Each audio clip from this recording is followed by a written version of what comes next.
Coming up on WCBI News, we'll show you how canines are playing a big role into the investigation of that fire at American Furniture.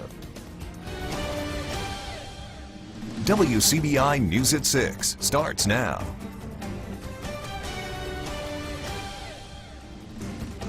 Good evening. Thank you for joining us. A Hamilton man dies after witnesses say he ran a red light on Highway 45 north at Hamilton Road. It happened just after noon today.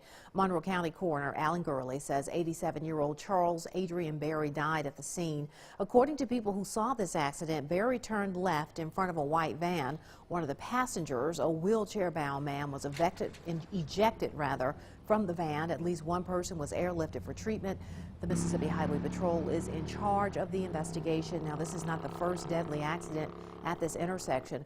Gurley's own daughter, Jessica, was killed here in a motor vehicle accident in September of 2011. A truck carrying asphalt overturns, halting a paving project, and it comes to a stop. The accident happened on the Highway 82 east on-ramp from Highway 45 alternate in Lowndes County. State troopers believe the load shifted and the big rig turned over.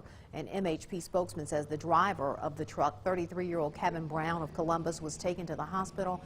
Brown did not appear to be seriously injured. Traffic was backed up while the scene was cleared. This incident remains under investigation. One person is recovering following a Wednesday night shooting in Calhoun City. Chief Latana Williams says the shooting happened outside a South Madison Street home about 9:15. Williams says the victim suffered multiple gunshot wounds but is recovering following surgery. Investigators are working on limited information and only know that the suspect was a man wearing dark clothing. Anyone with information is asked to call the Calhoun City Police at 662-628-6897. A 24-year-old student pilot stationed at Columbus Air Force Base is charged with contributing to the neglect of her child. Second Lieutenant Carissa Vaccaro was arrested Wednesday.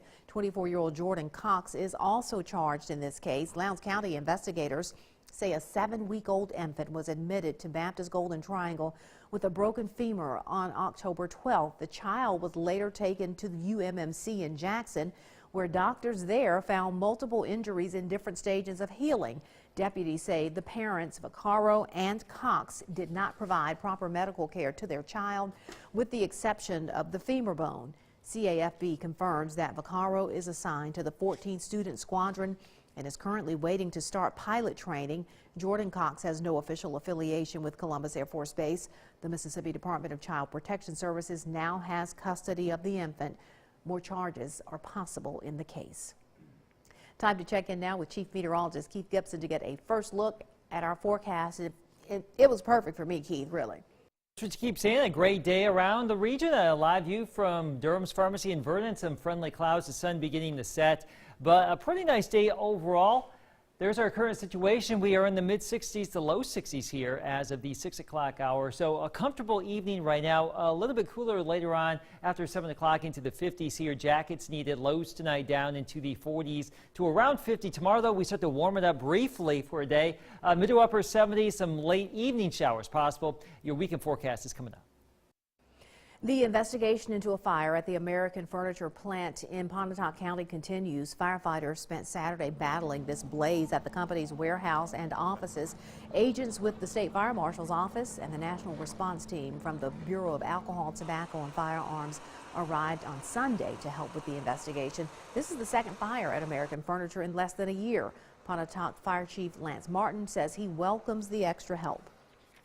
It's an absolute blessing to be able to have these guys here just by saying, hey, we need your help, and at no cost to the facility here, the municipality, Pontotoc City or Pontotoc County. There's no cost to have these guys here, and this is just an overwhelming scene for local officials to be able to try to process in a timely manner.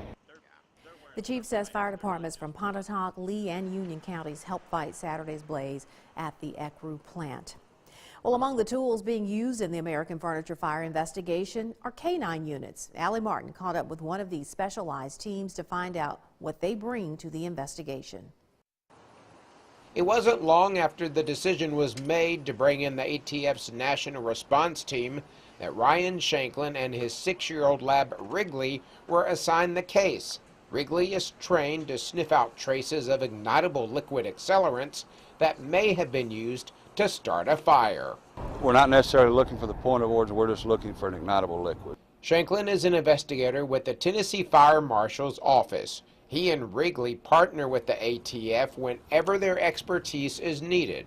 As other agents are doing their work and tracking down leads, Shanklin is leading Wrigley through the fire scene. The challenge is going to be debris, things, hazards. We have to keep a close eye on what is he going through as far as hazards. Things that we have noticed here is staples, things like that. We have to keep a close eye on him for his pads, his feet, to make sure we don't get him unnecessarily injured. For the demonstration with Wrigley, a couple of drops of gasoline were placed on this plastic lid, and it was Wrigley's job to find it and alert his handler. It's the same principle inside of the American Furniture Warehouse, where Wrigley has spent the past few days looking for any evidence of accelerants. And it's going to increase our chances of getting the best available samples that are on scene available for us. Any samples collected are turned over to other experts for analysis. In Pontotoc County, Allie Martin, WCBI News. And accelerant detecting canines like Wrigley are rewarded with food for their skills. Northern District Public Service Commissioner Brandon Presley is on a mission to improve cell phone signals in rural areas. Presley held a task force meeting with first responders in Lowndes and Ottawa counties to get some feedback today. The Federal Communications Commission has maps showing those areas have adequate cell service, but Presley says the maps are not accurate. Quentin Smith has more on his plans coming up tonight on WCBI News at 10. With this year's cotton crop coming in, an area business looks to get past last year's losses. We find out how they're doing when we come back. You're watching WCBI's News at 6 with Andrea Self.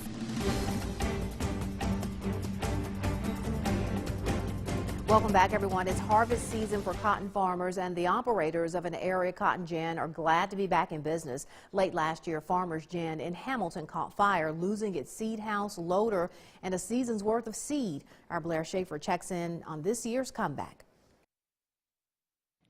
After the fire damage and after the water damage, there's the long-term damage. Farmers Gin manager Tommy Dahlem says that's more than $1 million worth of seed. This makes ginning cotton difficult, but not impossible. We had just lost all of our storage capacity, so we were having to blow it in the trailers and haul it as we gin it. He also lost his entire seed house, but Dahlem focuses on the future and growing the business with technology. To be honest, we had a nice seed house, but now we've got one that's kind of a state of the art. It's really nice, and we're real pleased with it. So we've kind of took that next step, to be honest with you. If any good, I guess you could say any good comes out of something like that, that was part of it.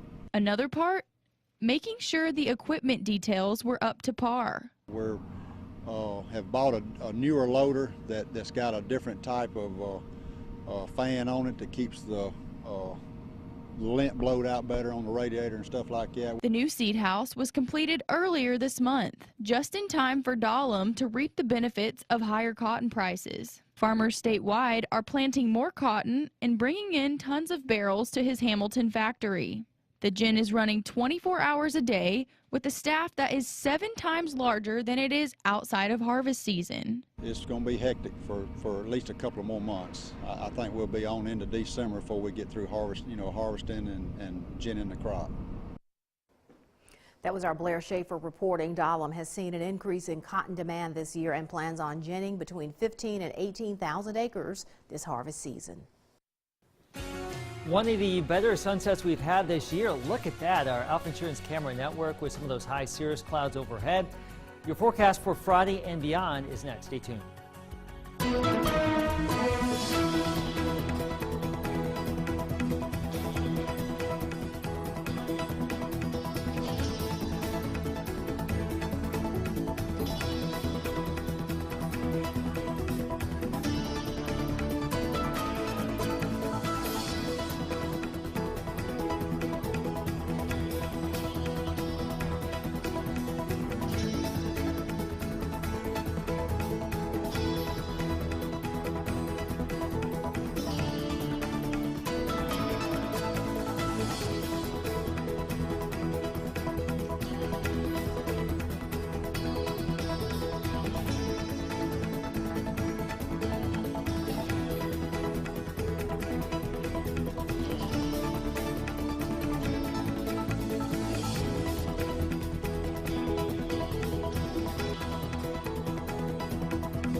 Your WCBI First Alert AccuWeather forecast with Chief Meteorologist Keith Gibson.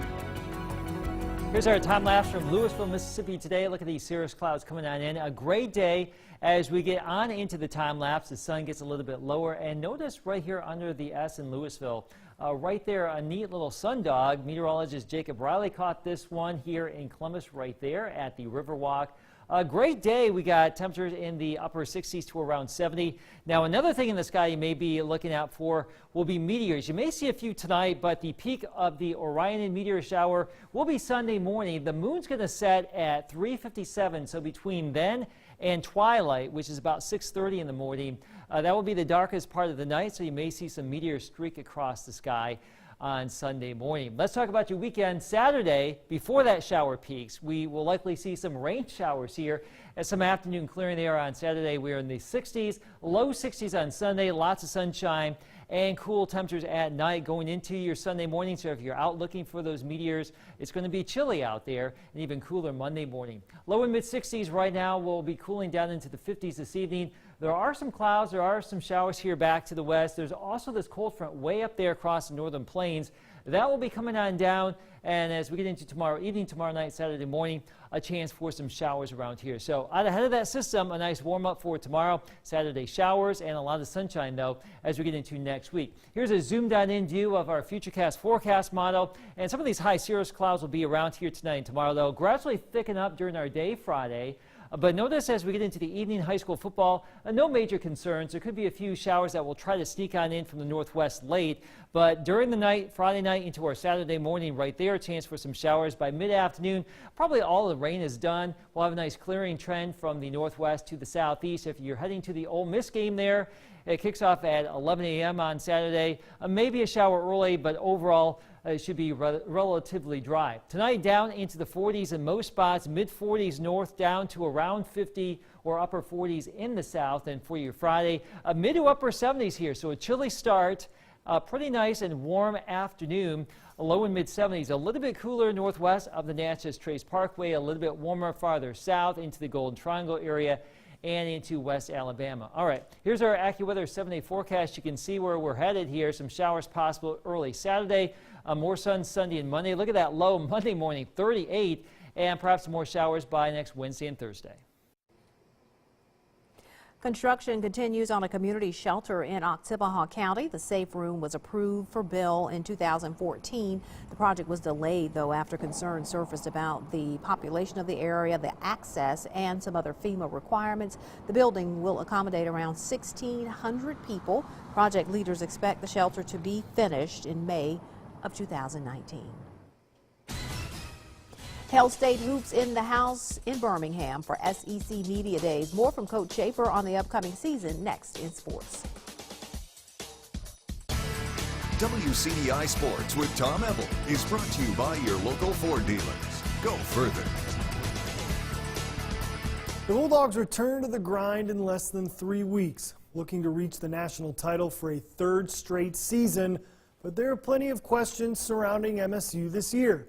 Mainly, who besides Tierra McCallum will handle the bulk of scoring.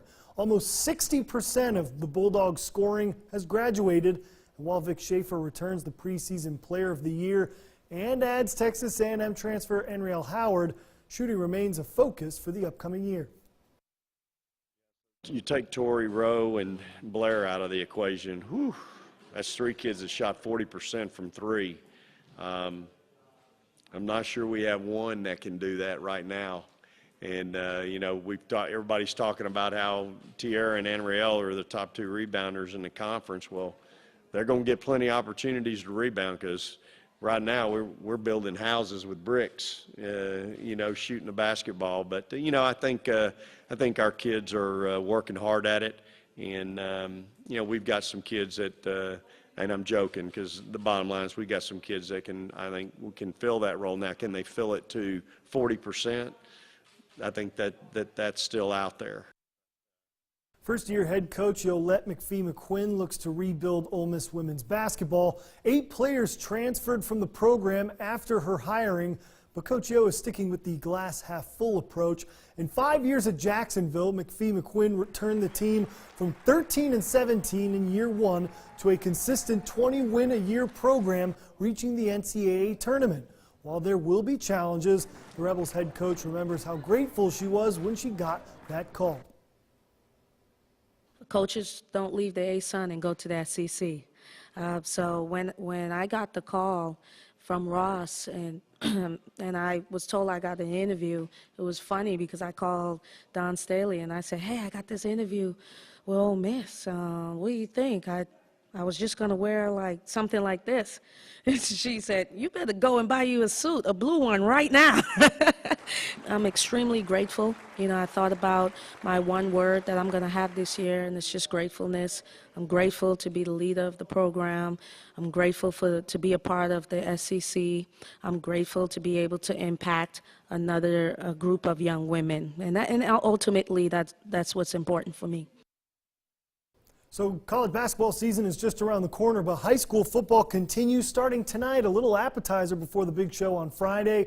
Here are the games that got rescheduled to today due to possible weather concerns tomorrow. Boonville at Mantachie, North Pontotoc at Alcorn Central, Lewisburg at Saltillo, Tupelo at DeSoto Central. We'll have highlights from Mantachie and Saltillo coming up at 10 right here on WCBI Sports. Also, probably the big one of the night, East Union at Baldwin. That one will decide the division. Winner will get to host a home field game in the playoffs. So we'll see what happens there. We'll have highlights from Baldwin coming up at 10 as well. Some other games to keep an eye on. Senatobia at Tishomingo County and Ripley at Byhalia. We'll have all the recap and score coming up at 10 on WCBI Sports. And a quick look at the JUCO schedule. Coahoma at EMCC, Southwest at ICC, Northeast traveling to Senatobia to take on Northwest, and East Central at Hines. We'll have scores and all kinds of good stuff talking about football coming up at 10. That's it for sports. Last look at your weather is next. We have a nice little warm-up on schedule for our Friday. A mid to upper 70s, some evening showers. Probably after those football games, no major concerns there. Some morning showers Saturday. A little bit cooler, but brighter Sunday into your Monday. And look at those lows. Sunday morning, 40, 38. Monday morning, ooh, definitely some fall weather. Yes. Some of the schools have already rescheduled their games, but tomorrow night, those that are going on will be okay. It should be, yeah. All right, that's the news at 6. Enjoy the rest of your Thursday evening.